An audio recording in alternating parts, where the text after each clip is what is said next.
2K Sports. This is Kevin Harlan with Clark Kellogg and Greg Anthony. Back in Brooklyn, the Nets tip off the beginning of a homestand. They haven't had the year to this point they were hoping for, and it may be tough, guys, to right the ship for them. And this is the second meeting of 4. And having lost that first one, this one really important. You don't want to dig a hole and allow them to take a mental edge over you. Hey, being down 2-0 is certainly not what they're looking for. It's just a matter of them studying that last meeting, learning from their mistakes, and then making the necessary changes and adjustments. Look at Cleveland's starting group. We've got J.R. Smith, Jay Crowder out there with Kevin Love. Then it's Thompson, and it's LeBron in at the point guard position. Now here's Crowder. James. It's good. He makes his first shot of the game. Offensively, he can be the engine that drives them at any given time.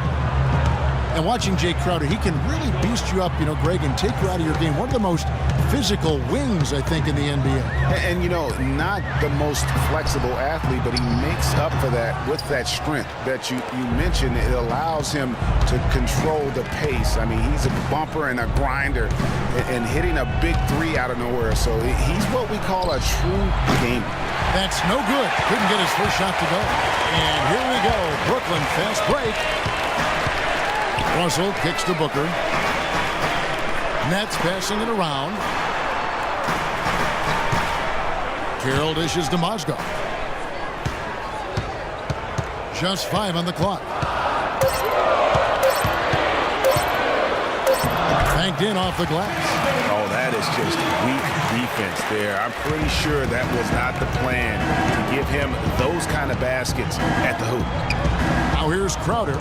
He's coming off a 19-point game against Golden State. And it's Love missing.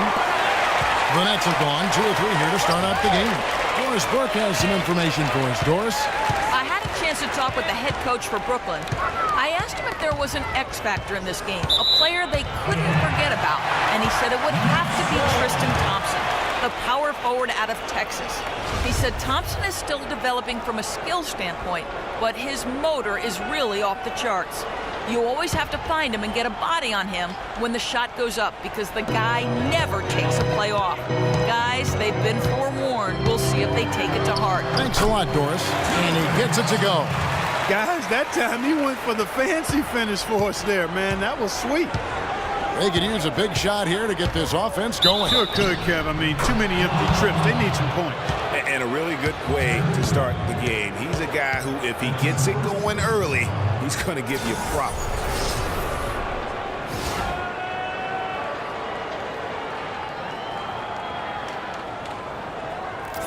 Well, LeBron had kind of a slow start to his season, his return to Cleveland last year. Yeah, he got off to a bit of a slow start. He had some nagging type injuries, but things turned around, and LeBron was eventually able to get the clubhouse atmosphere where he wanted. And that atmosphere that LeBron was after, I mean, he described it as wanting a family-like atmosphere. And that one's good. Russell's got his first bucket of the night.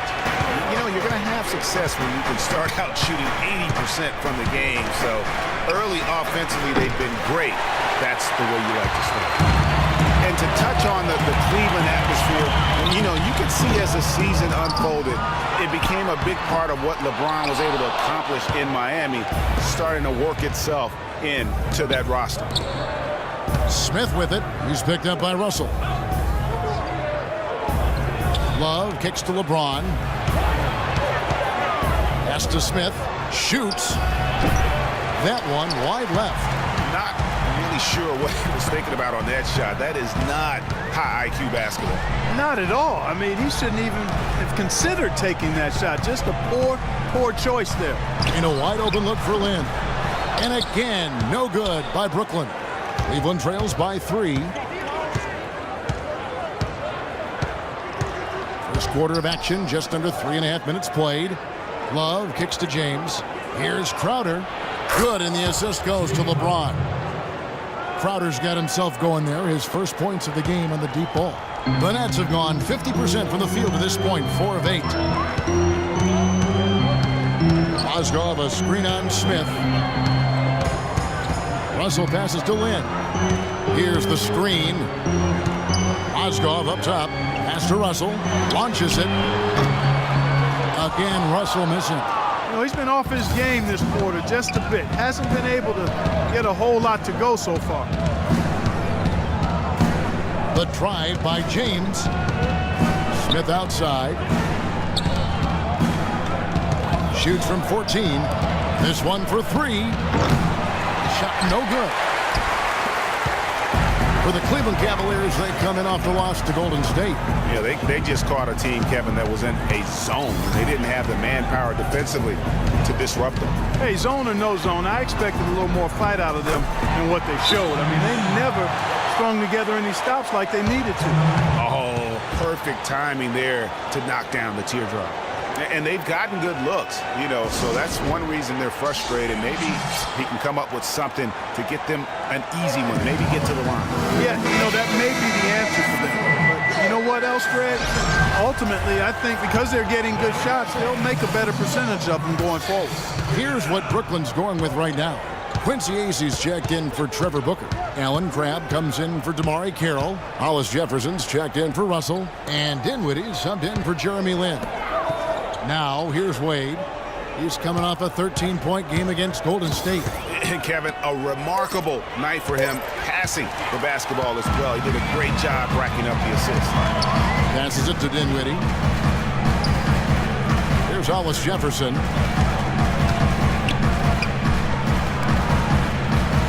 Nice ball movement by Brooklyn. The dish now to Mozgov. The shot is off. Great D that time from Green.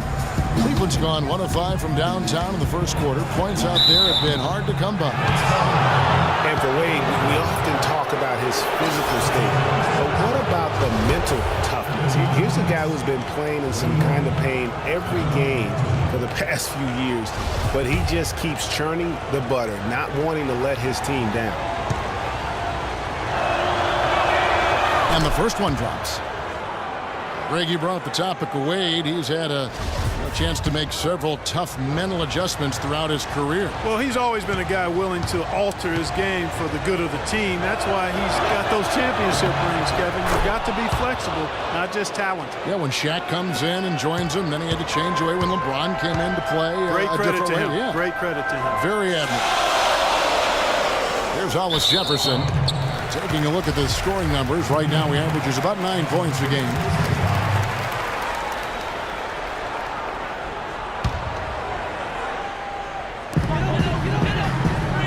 Dinwiddie dishes to Mozgov. And he gets it to go. Mozgov's got 6 points. And it's coming easy for them right now. 5 baskets in a row in the paint.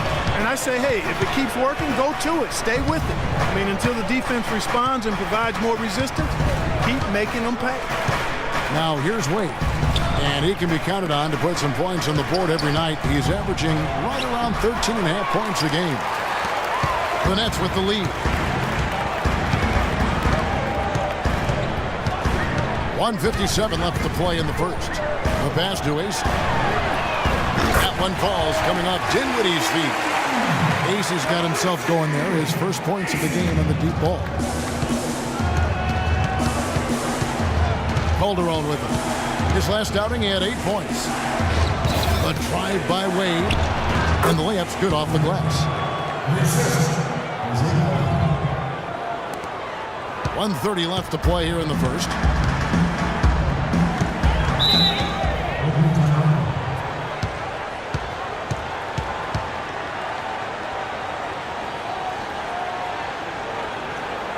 And the first timeout called of the game for Brooklyn.